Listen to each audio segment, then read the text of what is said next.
আমি চিঠিটা হাতে নিয়ে অনেকক্ষণ চুপ করে বসে রইলাম। ছেঁড়া নীল হলদে রঙের চিঠি, এত পুরনো যে ফ্যাকাশে হয়ে গেছে। কাগজের গায়ে কালো কালিতে লেখা কয়েকটা লাইন।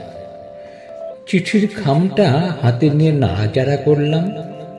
গন্ধ পেলাম পুরনো দিনের। এই চিঠি আমি লিখেছিলাম সুনয়নার জন্য, আমার ছোটবেলার বন্ধু। কিন্তু চিঠিটা কোনোদিনই পোস্ট করা হয়নি। সুনয়না আর আমি একসঙ্গে বড় হয়েছি। আমরা একসঙ্গে স্কুলে যেতাম, গল্প করতাম, হাসতাম। কিন্তু একদিন তার বাবার চাকরি সূত্রে সে চলে গেল অন্য শহরে। শুনেছি পড়াশোনা শেষ করে তার বিয়ে হয়ে গেছে। আর আমি পড়ে আছি ছোট্ট গণ্ডির মধ্যেই। তবুও সুনয়নাকে কখনো ভুলতে পারিনি। তার জন্য জমে আছে কত কথা, ভালো লাগা, মন্দ লাগা, অভিমান, রাগ, দুঃখ আর ভালোবাসা। একদিন অনেক সাহস করে সুনয়নাকে একটি চিঠি লিখেছিলাম। চিঠিতে লিখেছিলাম, সুনয়না, তোমার কথা খুব মনে পড়ে। যখন তোমার সঙ্গে স্কুলে যেতাম তখন মনে হতো তোমার হাত দুটি ধরে হাঁটি। তোমার সঙ্গ খুব ভালো লাগতো।